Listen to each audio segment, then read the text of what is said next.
Una mujer desaparece. Era muy posible que fuera un secuestro. La policía descubrió en su ordenador que la víctima llevaba una segunda vida. En Internet aparecieron muchos sospechosos nuevos. Y una inquietante prueba en un lugar inesperado. Algo había pasado en aquel sótano. Parecían marcas de una sierra mecánica. Los científicos ofrecieron respuestas, pero nadie quería aceptarlas. Cuando nos presentaron al capellán, supimos que las noticias que íbamos a recibir no eran buenas.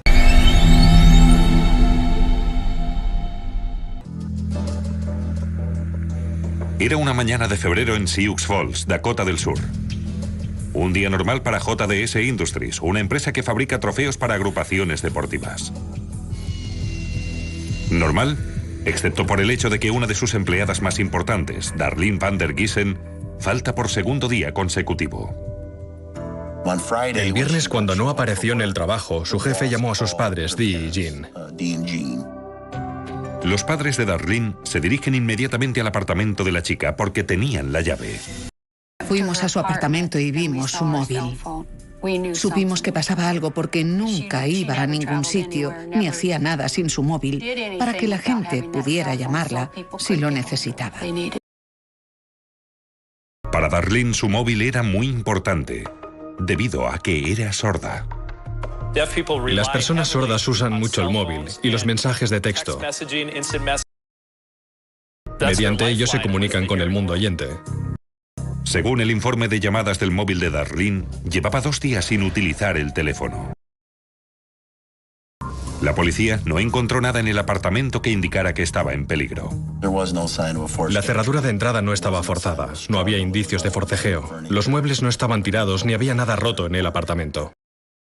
Algo más tarde ese mismo día, un camarero de un restaurante llamó a la policía diciendo que había una camioneta abandonada en el aparcamiento. La camioneta era la de Darlene. La policía tenía la esperanza de que ahí estuviera la pista que indicara quién estaba con Darlene aquella noche, pero en la pizzería nadie recordaba haber visto a Darlene. Los padres de Darlene contaron a la policía que sabían que su hija hacía uso de Internet para conocer hombres. Mi reacción fue decirle que tuviera mucho cuidado porque hay muchos, y perdonad la expresión, raritos por ahí. La gente en Internet se puede hacer pasar por otra persona y muchas veces la situación acaba siendo negativa para todos. Los investigadores se llevaron el ordenador de Darlene al laboratorio forense, donde utilizaron un software denominado Encase.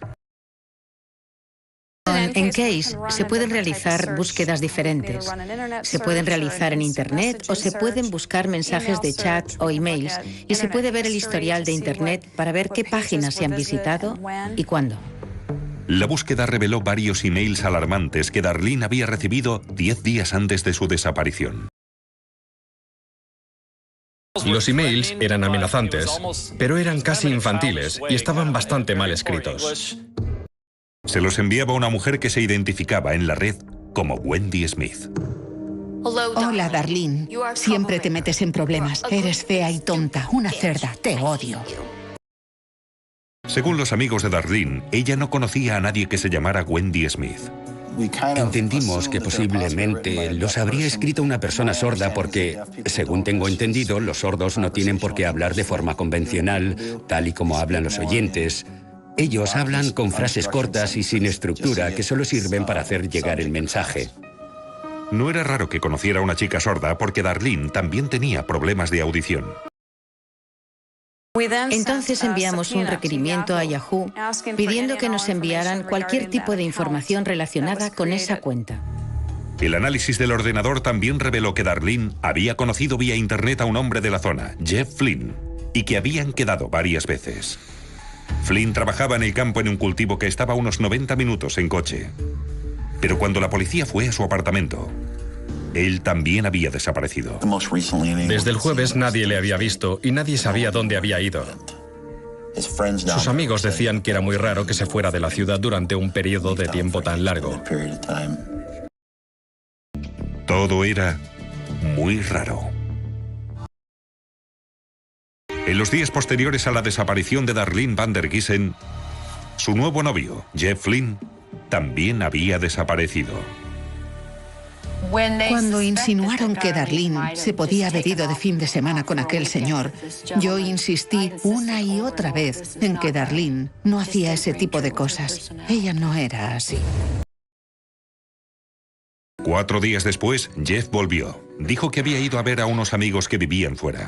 Estaba nervioso, pero la mayoría de la gente lo está cuando habla con la policía. En cambio, él estaba nervioso y preocupado por Darlene. En el maletero del coche de Jeff, los agentes encargados de recoger pruebas encontraron algo que parecía sangre seca. La alarma de la policía se activó cuando vieron la sangre en el maletero. Me pareció que tenía muchas posibilidades de que fuera sangre y las pruebas posteriores lo confirmaron. Pero los detectives querían saber si era sangre humana. Cuando la policía nos dijo que habían encontrado sangre en el coche, no sé cómo describirlo, fue como si se me rompiera el corazón. Pero las pruebas forenses rápidamente demostraron que la sangre no era de Darlene. Era sangre de ciervo. Cuando descubrieron que la sangre era de ciervo, sentí un gran alivio. Un gran alivio porque recuperé la esperanza de que pudiera estar viva. Mientras, los investigadores consiguieron localizar la fuente de la que provenían los amenazadores emails que Darlene había recibido antes de su desaparición. Cuando localizamos los emails que Darlene había recibido de Wendy Smith, pudimos enviar un requerimiento a Yahoo para que nos dijeran quién había creado esa cuenta de correo electrónico. Los emails provenían de esta casa del centro de Sioux Falls, donde vivía una mujer sorda que se llamaba Daphne Wright. Daphne dijo que había visto a Darlene en los apartamentos para sordos, que la había conocido en la agrupación para sordos. Daphne Wright, de 42 años, no tenía antecedentes penales. Y durante los interrogatorios policiales, Wright dijo no tener nada que ver con el caso. Yo no envié ningún email. Ha debido de mandarlos un hacker. No me creo esa historia del hacker. Yo creo que fuiste tú quien envió los emails. Tú creaste la cuenta con otro nombre y le mandaste los emails en aquella fecha para decirle que no volviera a los apartamentos para sordos. Sí, lo hice. Vale, ¿y te inventaste el nombre de Wendy Smith? Sí, me lo inventé. En otra línea de investigación, se descubrió que Daphne Wright se había visto involucrada en una alteración del orden público con Darlene Van der Giesen tan solo 5 días antes de su desaparición.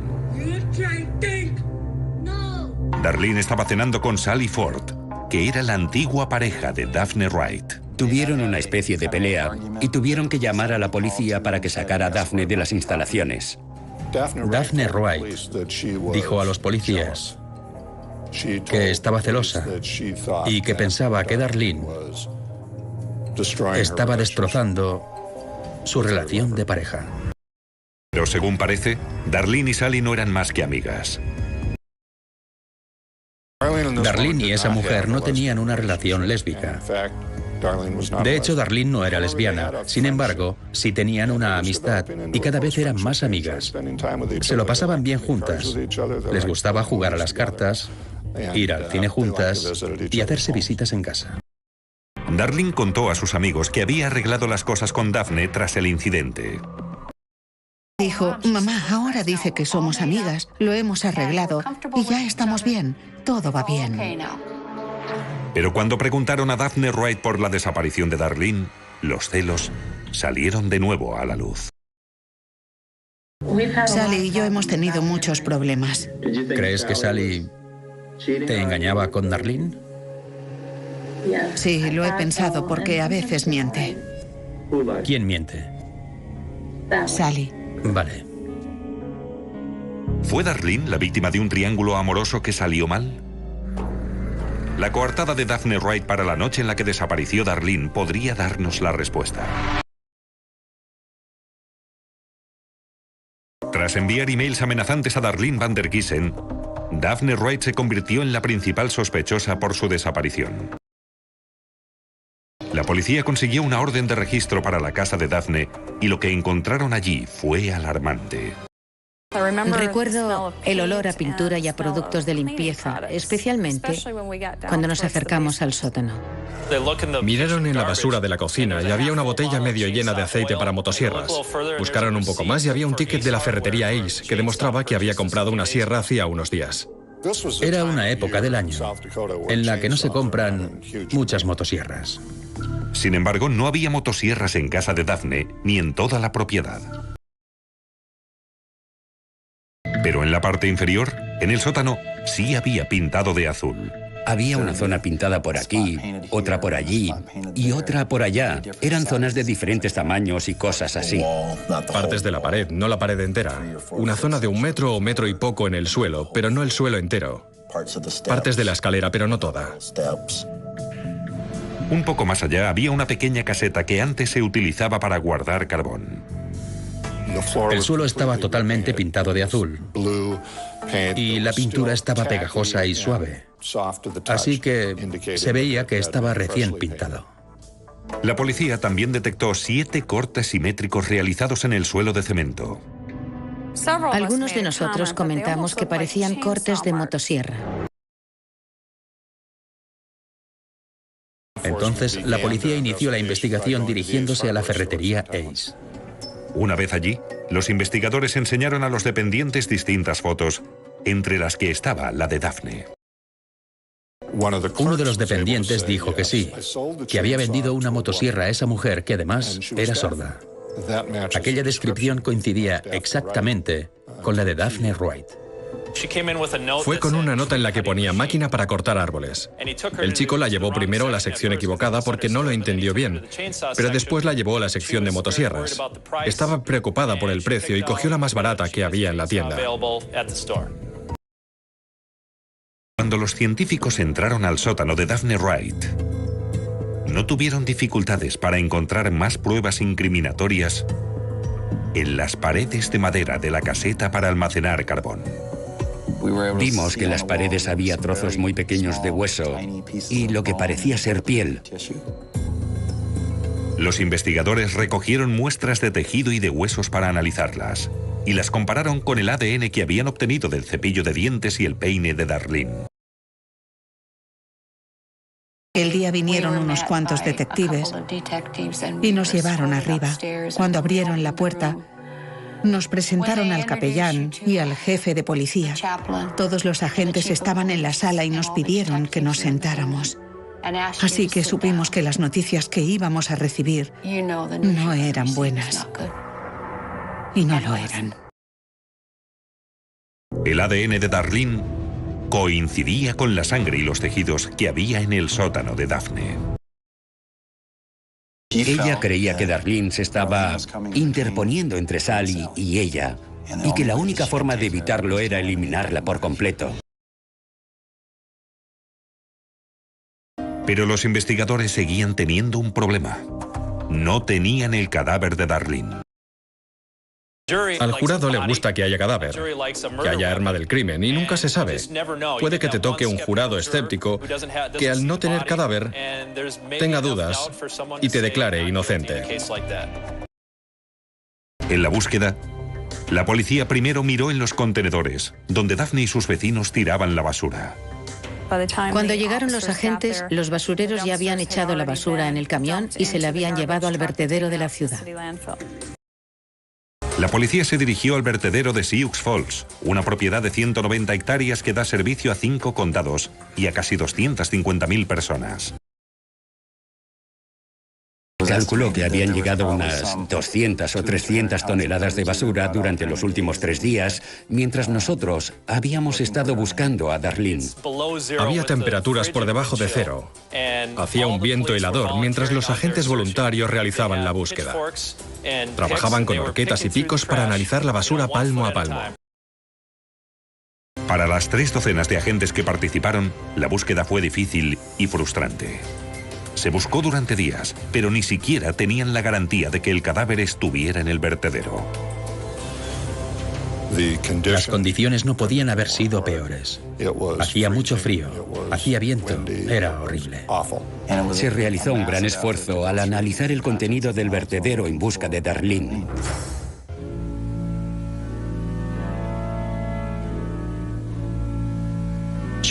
Ella siempre intentaba transmitirte felicidad, y siempre que veo una foto suya, la veo con una sonrisa, una gran sonrisa. 3 semanas después de la desaparición de Darlene Van der Giesen, Sus amigos, su familia y la comunidad de sordos se reunieron para realizar una ceremonia en su recuerdo.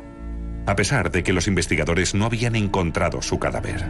Sabíamos que encontrar su cuerpo iba a suponer un gran reto.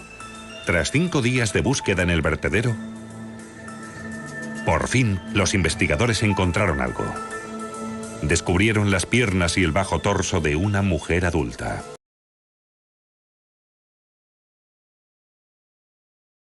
También encontraron trozos de moqueta ensangrentados y una sudadera manchada de sangre.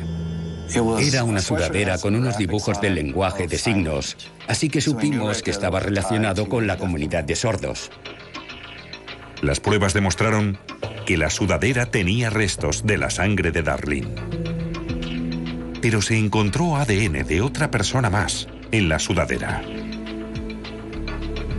Cogí muestras del interior de la sudadera con la esperanza de que hubiera ADN suficiente o células de piel suficientes para conseguir la identificación completa. Y tuve suerte porque pude identificar a Daphne Wright. Ser capaces de relacionar a Daphne Wright con una sudadera en la que también había sangre de Darlene van der Giesen y tejidos suyos era muy importante. Teníamos una prenda de ropa que pertenecía a la sospechosa y sabíamos que se la había puesto. Teníamos sangre y tejidos de la víctima en esa prenda y teníamos restos del cadáver encontrados cerca. Así que eran unas pruebas muy valiosas. A 40 kilómetros de distancia, al otro lado de la frontera con Minnesota, un trabajador de la autopista encontró el torso y la cabeza de Darlene envueltos en plástico. El forense descubrió que Darlene tenía un importante traumatismo en la cabeza. La habían atado. Le habían colocado una cuerda alrededor del cuello, que según uno de los forenses de Pierre, era como la de la bobina de cuerda que habían encontrado en el garaje de la casa donde vivía Daphne Wright. El examinador médico tenía 2 teorías sobre cómo habían asesinado a Darlene. La causa de la muerte pudo ser el importante traumatismo, la fractura de 17 centímetros que tenía en el cráneo, o la falta de aire causada por la bolsa que le pusieron en la cabeza, o una combinación de las dos. Los abogados defensores dicen que Daphne estaba convencida de que Darlene estaba intentando robarle a su exnovia y quería evitarlo. Pidió a Darlene que quedara con ella en la pizzería. Pero una vez allí, cambió de opinión y le propuso que mejor fueran a su casa. Una vez en casa, Daphne golpeó a Darlene con un objeto contundente. La tiró por las escaleras. Luego, le ató una bolsa de plástico grueso alrededor del cuello con una cuerda que tenía por allí.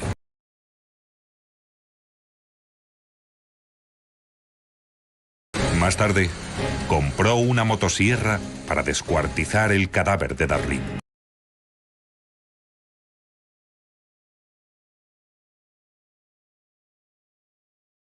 Pero no pensó en el ticket, en los testigos de la tienda y en el gran número de pruebas forenses que dejó. Daphne se deshizo de algunas partes del cadáver en diferentes vertederos y en una zanja a 40 kilómetros de distancia. Luego, intentó esconder las pruebas con pintura, pero no fue suficiente. Había como una montaña de pruebas que inculpaban a la acusada. Los emails. Y lo que esos emails decían, señalaron directamente a Daphne Wright. El móvil de Daphne es uno de los móviles más comunes para los homicidios, los celos. Lo más triste es que Darlene no tenía ningún interés más allá de la amistad por la exnovia de Daphne, Sally Ford. A Darlene no le interesaba eso. Darlene no era lesbiana. Darlene y Sally no tenían ese tipo de relación. Daphne Wright fue acusada de asesinato en primer grado y se convertiría así en la primera mujer en Dakota del Sur en enfrentarse a una posible cadena perpetua. ¿Quieres que una madre describa a la asesina de su hija? Una persona con un corazón de piedra. No sé cómo describirla. No tiene sentido. Yo me pregunto por qué, pero no creo que pueda contestar esa pregunta nunca, a no ser que Daphne me lo explique. Si tuviera que describir a Daphne Wright, diría que es una asesina de sangre fría. Para descuartizar un cuerpo humano con una motosierra hay que sentir mucho dolor y resentimiento. En mi opinión, tienes que odiar mucho a alguien para hacerle eso.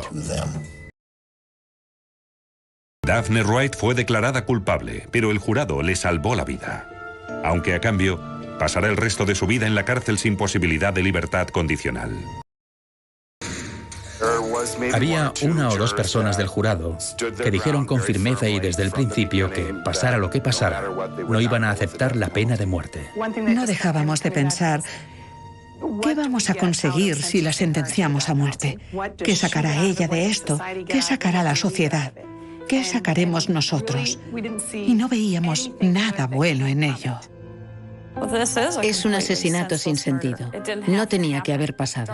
Darlene nunca fue una amenaza para la relación entre Sally y Daphne.